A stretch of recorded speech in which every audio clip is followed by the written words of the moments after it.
ब्रेकनंतर बातमी मेट्रो संदर्भात आहे। मुंबई मेट्रो लाईन 4 वरील अपघात प्रकरण आणि अपघाताबाबतचे चौकशी अहवाल सार्वजनिक करा। भाजप आमदार मिहिर कोटेचा यांची मागणी। कोटेचा यांचे MMIDA आयुक्त संजय मुखर्जी यांना पत्र सुद्धा आहे।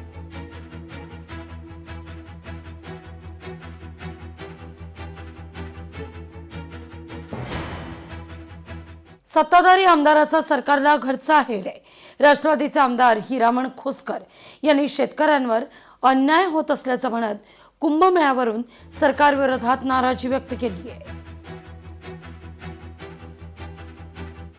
जर तुम्हाला बांधाला नुसतं रेश ओलांडली तर त्या बाजूने जर 1.25 कोटीचा भाव असेल तर या बाजूने 25 लाख कोटीचा फरक पडल्यावर शेतकरी नाराज होतीलच। आणि शेतकऱ्यांना तुम्ही 5-10 वर्ष अगोदर या ठिकाणी तुम्हाला रिंग रोड करायचा होता, तुम्ही सूचना द्यायची होती, त्यावेळेस त्यांनी त्यांचे राहतं घर बांधले नसते, ती जागा सोडून दिली असती किंवा इकडनं तिकडनं सरकून घेतलं असतं। तुम्ही अचानक या ठिकाणी वर्ष 27 ना 26ला तुम्ही शेतकऱ्याला या ठिकाणी उद्ध्वस्त करताय। शासनाला माझी विनंती, तुमच्या अधिकाऱ्यांनी, जिल्हा अधिकारी असेल, SP असेल, यांनी पहिलं तुमच्या आदेशाप्रमाणे त्यांना विश्वासात घेतलं पाहिजे। अरबी समुद्रातील शिवस्मारक कधी होणार, गेल्या 30 वर्षांपासूनची मागणी आजही अपूर्ण आहे।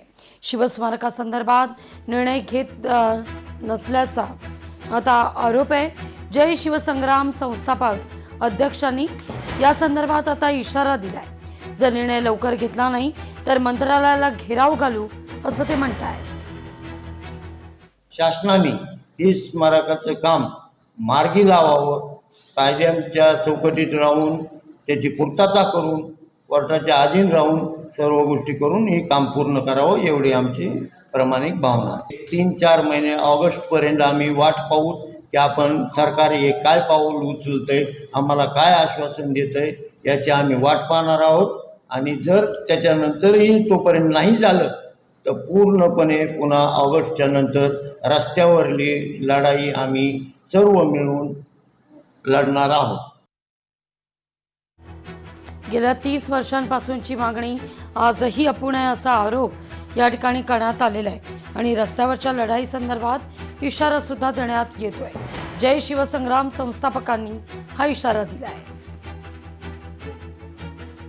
पुण्यात 2 अल्पवयीन मुलींच्या विनयभंगाच्या घटना या घडलेल्या आहेत।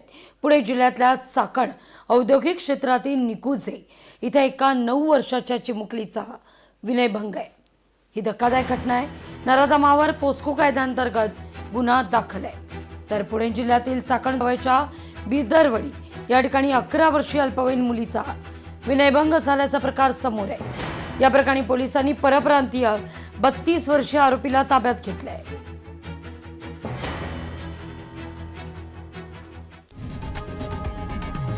लोकशाही मराठी ऐका, पहा, जागरूक रहा।